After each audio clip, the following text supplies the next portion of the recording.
Hi అండి, welcome to my channel. నేను మీ రాజేశ్వరిని. ఈరోజు మా ఇంట్లో అయితే గోరుచిక్కుడుకాయ చూసారు కదా. గోరుచిక్కుడుకాయ అంటారు మా ఇక్కడ వైజాగ్ సైడ్ అయితే. వీటిని ఇలా కట్ చేసుకున్నానండి. పావు కేజీ అనమాట గోరుచిక్కుళ్ళు. శుభ్రంగా కడిగేసి కట్ చేసుకొని ఉంచుకున్నాను.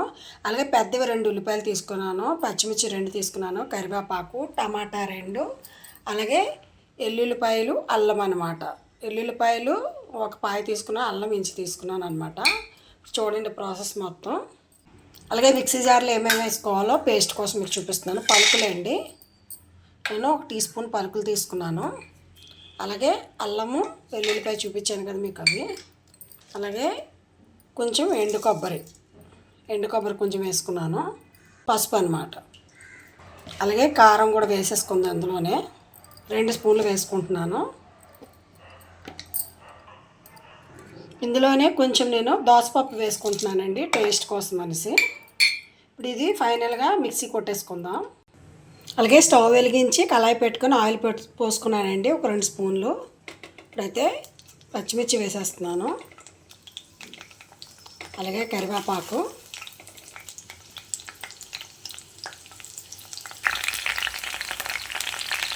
అలాగే జీలకర్ర, ఆవాలు కూడా వేస్తున్నాను.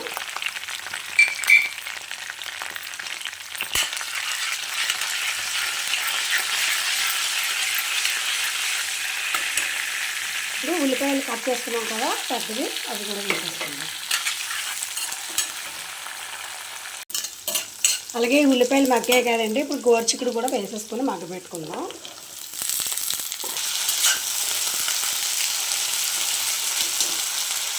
వేగుతున్నాయి కదా, అందులో సాల్ట్ వేసేసుకుందాం.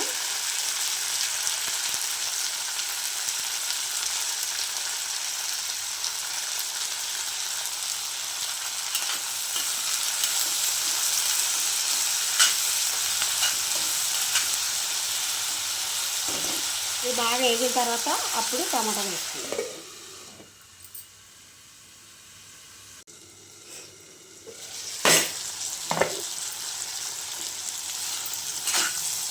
అదే మన గోరుచిక్కుడు వేగింది కదండి, దీంట్లో టమాటా వేసేసుకుందాం. టమాటా వేసి కూడా మగ్గించుకున్నాక మనం మిక్సీ పట్టుకుని పౌడర్ వేసుకుందాం.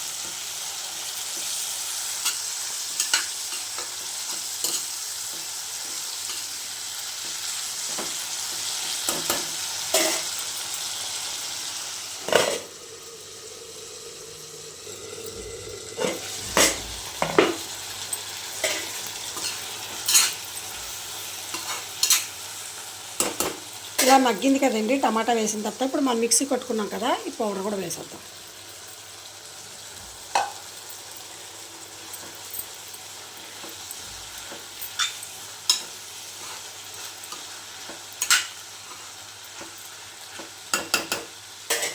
వేసుకొని మరి కొద్దిసేపు ఉడకబెట్టుకుందాం.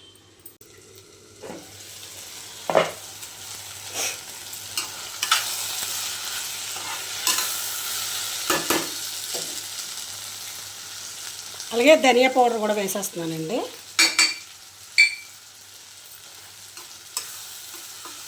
దీంట్లో నేను చల్లనీళ్ళు వేసుకోవట్లేదు, ఎందుకంటే కొంచెం గోరుచిక్కుడు కదా, అందుకని కొంచెం హాట్ వాటర్ వేసుకుంటున్నాను.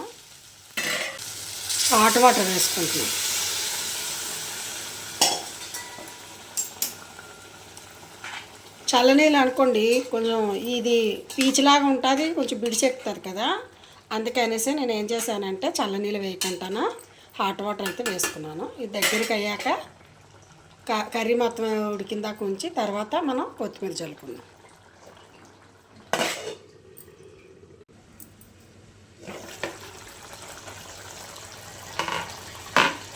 ఫైనల్గా అయితే మన కర్రీ అయిపోయిందండి, గోరుచిక్కుడు కర్రీ. కొత్తిమీర జల్లేసుకొని స్టవ్ ఆపేసుకోవచ్చు.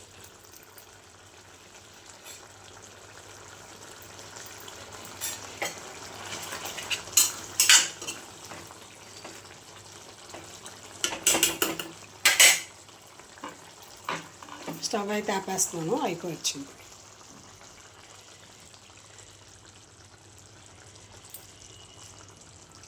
చూసారు కదా మన గోరుచిక్కుడు కర్రీ. చూడండి ఎంత బాగా వచ్చిందో. మీకు కూడా నచ్చిందా? నచ్చితే మా వీడియోని లైక్ చేయండి, షేర్ చేయండి, సబ్స్క్రైబ్ చేయండి ఫ్రెండ్స్. మన గోరు చిక్కుడు కర్రీ